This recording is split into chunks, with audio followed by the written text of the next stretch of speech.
Hi, my name is Jaewon Lee, and in this video I'm going to identify impairments using static and dynamic posture assessments and use corrective exercise continuum to fix the impairment.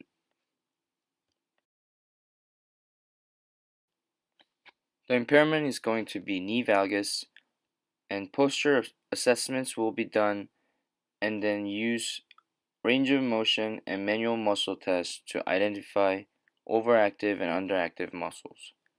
Then we'll inhibit and lengthen the overactive muscles and activate the underactive muscles. Then do an integrated exercise to finish with the corrective exercise continuum. When doing the static posture assessments, there are 5 kinetic checkpoints: foot and ankle, knee, lumbopelvic hip complex, head, cervical spine, and shoulders. In this video, we're going to focus more on the knee and identify the knee impairment and follow corrective exercise continuum to fix the impairment. In the anterior view of the static posture assessment, foot and ankles are supposed to be straight and parallel, not flattened or externally rotated. However, it's possible to see that both her feet are flattened and have a slight pronation. Knees are supposed to be in line with toes, not adducted or abducted. However, her patella bones and toes are not in line and can see a slight adduction comparing her lower leg and upper leg. In LPHC, pelvis should level with both posterior superior iliac spines in same transverse plane. In shoulders, it is supposed to be leveled evenly and show no elevation or depression, and no abnormality is found in this picture. In head, no abnormality is shown. It has no rotation or tilt. In the lateral view of the static posture assessment, it's possible to see that her lateral malleolus and her ear are not in line.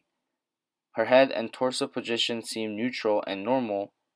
However, her upper leg and lower leg are not in line mostly. It seems like she's leaning a lot on her forefoot with hyperextended knee. Her foot and ankle, head, shoulders, and LPHC show no abnormality. They are in neutral position. However, knees seem to be in hyperextended position.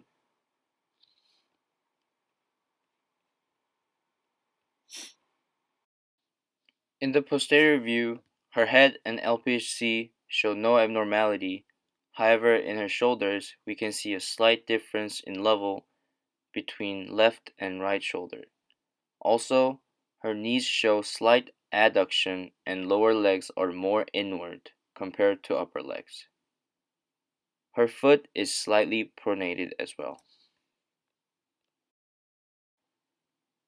This is one of the dynamic posture assessments, overhead squat assessment. Had her perform 5 reps in each view with hip width stance, elbow locked, and arms next to her ear. In this anterior view, we can see her feet flatten and knee moving inward excessively as she goes down.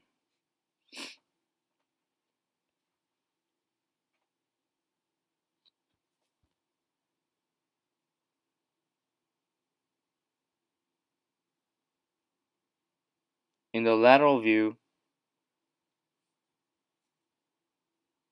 normal range of motion in lumbar extension is shown, and no abnormality is shown in the shoulder complex.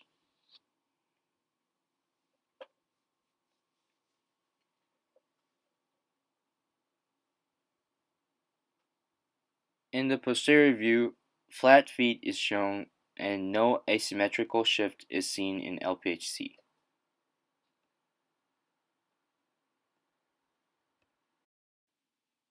This is the other dynamic posture assessment, single leg squat assessment. Heather performed 5 single leg squat with hands placed next to her hip. In the anterior view, we can see her left leg move inward as she goes down to a bottom up squat. We can also see her feet being flattened as she goes down. There were two major abnormalities shown in dynamic posture assessments. One was feet flattened. Probable overactive muscles are soleus, lateral gastrocnemius, biceps femoris short head, and TFL. Probable underactive muscles are medial gastrocnemius, medial hamstring complex, gluteus medius and maximus, gracilis, popliteus, and sartorius. The other is knee valgus. Probable overactive muscles are adductor complex, biceps femoris short head, TFL, lateral gastrocnemius, and vastus lateralis. Probable underactive muscles are medial hamstring complex, medial gastrocnemius, medial just gluteus medius and maximus, vastus medialis oblique, anterior tibialis, and posterior tibialis. Range of motion test on hip flexion is done to further identify the probable overactive or underactive muscles. Axis of rotation is greater trochanter of femur, and stationary arm is aligned with the midline of trunk, and mobile arm is aligned with the midline of femur. Holding the client's knee, passively flex the hip to the point of first restriction or compensation. The primary compensation to look for is a posterior tilting of the pelvis and lifting of the contralateral leg of the table or abduction of the femur. She has 126 degrees on both sides, which is slightly above the normal range of motion. It can indicate that she might have overactive rectus femoris and TFL muscles. Range of motion test on Q angle is done to further identify the probable overactive or underactive muscles. Axis of rotation is center of patella and stationary arm is aligned with the ASIS, and the mobile arm is aligned with the tibial tuberosity. She has 21 degrees on both sides, which is slightly above the normal range of motion for females. It can indicate that she might have overactive vastus lateralis and TFL muscles. Medial hamstring complex manual muscle test. Had her lie prone and knee flexed at 90 degrees with slight inversion of the foot, and had her try to bring the foot toward her body. Gluteus maximus manual muscle test. Had her lie prone and knee flexed at 90 degrees and lift up the upper leg from the table. Then had her resist to the downward force by extending the hip. Manual muscle test is done to identify how active the muscles are. In NASM numerical score of muscle manual test, she had a score of 1 on medial hamstring complex muscles and 1 on gluteus maximus muscles, which can indicate that those two muscles are underactive, therefore possibly causing the knee valgus. Inhibit of the corrective exercise continuum. The step inhibit is necessary because overactive myofascial tissue can restrict optimal joint range of motion and ultimately decrease movement ability. In this step, SMR technique is used to alleviate the side effects of activate or latent trigger points and to influence the autonomic nervous system. SMR with foam roller is done on overactive muscles such as TFL, biceps femoris short head, lateral gastrocnemius. This is TFL SMR with a foam roller. Had her roll around a little bit and had her perform one set of 1 rep by holding tender spots for 30 to 9 seconds depending on intensity of application. This is biceps femoris short head SMR with a foam roller. Had her perform one set of 1 rep by holding tender spots for 30 to 9 seconds depending on intensity of application. This is gastrocnemius SMR with a foam roller. Heather performed one set of 1 rep by holding tender spots for 30 to 9 seconds depending on intensity of application. And then Heather performed the exact same thing for lateral gastrocnemius. Lengthen of corrective exercise continuum. Since stretching can improve range of motion, strength, and performance and decreases injury risk in healthy individuals without identified limitations in flexibility, lengthening is a crucial step in corrective exercise continuum. In this video, we're using static stretching to lengthen some of the shortened or overactive muscles such as biceps femoris and gastrocnemius. This is biceps femoris static stretching. Heather placed her foot on a table with extended knee while maintaining the neutral pelvic position.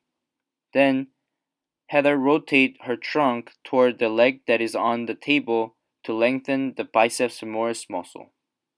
Heather hold the position for 1 rep of 30 seconds. This is gastrocnemius static stretching. Heather stretching leg placed behind the other leg and then stretch the gastrocnemius muscle. Heather hold the position for 1 rep of 30 seconds for both sides. Activate of the corrective exercise continuum. Activation is necessary because it is to increase the force production capabilities of the muscles. It is also applied to strengthen the potentially underactive or weak muscles as indicated through the assessment processes. In activate step, positional isometrics and isometric strengthening were used to activate the lengthened underactive muscles such as medial hamstring, gluteus maximus, and anterior tibialis. Gluteus maximus positional isometrics. Heather lie prone and knee flexed at 90 degrees and lift up the upper leg off the table. Then Heather resists to the downward force by extending the hip. One set of 4 repetitions is done with the positional isometrics.